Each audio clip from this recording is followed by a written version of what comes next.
Hey everybody, it's your old pal Chuck, and I'm back with another review. And today we're taking, once again, a look at some toys from Transformers 1.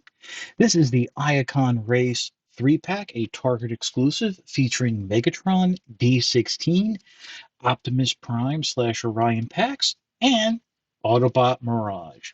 Now, um, just want a little bit of an info dump. Going forward, I'm just going to refer to Megatron as Megatron and Optimus Prime as Optimus Prime. I think the idea is, as I've said in previous videos, that there's a concern that the general public won't recognize the names D16 or Orion Pax. So even though it's clearly toys of those characters, they have to use the more established names. It'll just be easier for me, save some space while typing and things of that nature. Now, these are all repaints, retools of previously released one-step changers from the RID 2015 line and Cyberverse. Megatron was actually is a retool of another Megatron that was part of a very early, like pre-Cyberverse set of four one-step changers that were retools of uh, like movie one-step changers, but in a more evergreen design. It was Megatron Prime, who was using the Galvatron mold, and Starscream, who was using a Megatron mold. They were actually a little bit rare at the time. Did I say it was a set of four? It was a set of three. They were kind of rare at the time, and I don't really know what they go for. I actually had to get them from like a private seller because I never saw them in stores. Orion Pax Optimus Prime is a retool, repaint of the Optimus Prime from the Wave 1 of Cyberverse, where the one step changers had a weapon gimmick. And then Mirage is a repaint with a new head of the RID 2015 one step Blur, who I also think was carried over into the Cyberverse line.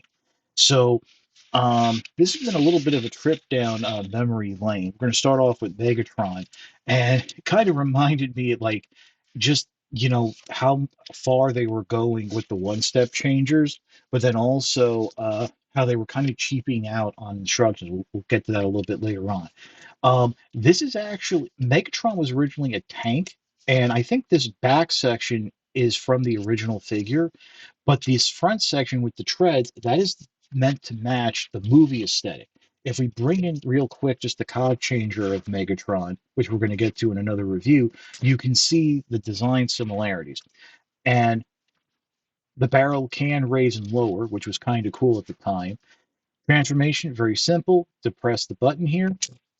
The figure, that back section will spring forward. You raise the figure up, and there you have Megatron in its robot mode. Oh, excuse me for knocking the camera.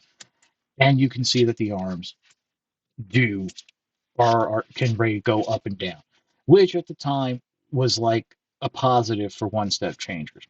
To go back to vehicle mode, bring the arms back down. There's a post there, and just bring this back section down until it snaps into place. So there you go. There's your Megatron one-step changer. Um, it doesn't lock into place, and obviously the head is based on that site is the uh, evergreen that was carried over into Cyberverse.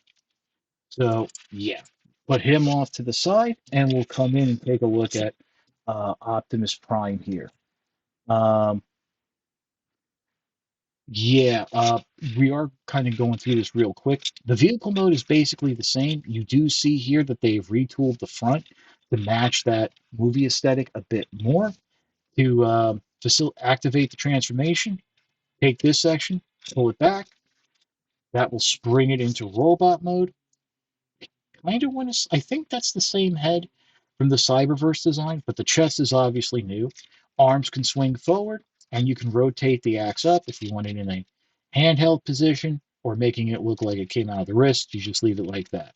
Return to vehicle mode, bring the arms back down, bring up the back section, which is the front of the vehicle, And there you go. So once again, there is the one-step Optimus Prime, Orion Pax, however you want to call it.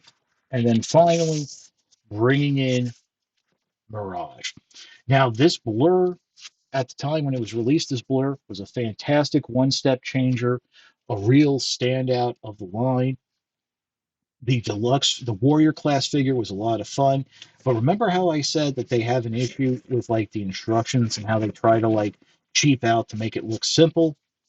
Well, that's the thing with Blur. What you want to do to facilitate the transformation is grab it from the sides here, swing it out and down, pushing up on that middle section, coming in and just help guide it down, and that will snap it into place there. So you have the robot mode, flip the feet forward. You can come along the sides here, push up on those sections there to bring the arms forward. And I'm pretty sure this is a new head meant to look like Mirage. And if you're wondering why they use Mirage, Mirage was the kid-friendly character in Rise of the Beast, so they're trying to go for that connection. Nice look. This is a different shades of blue and white than the original release, so I can tell you it is a repaint.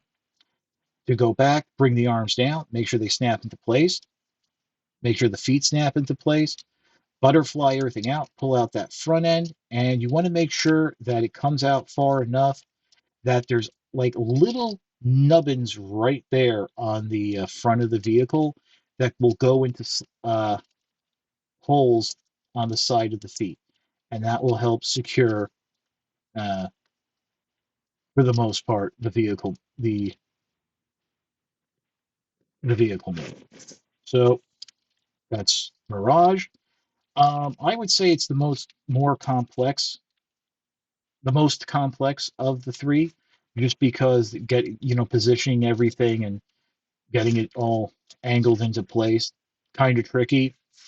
So going back and bringing all three in, give you a final look.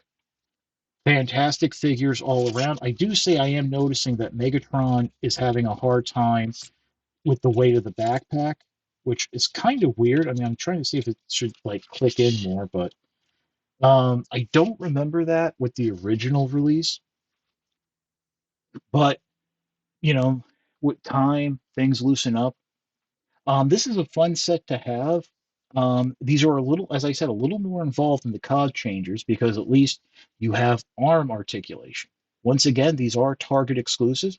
I think they're fine, make for great desk toys, and I do appreciate that they went ahead and put the effort in to retool the designs to bring them more in line with what we're going to see in the movie.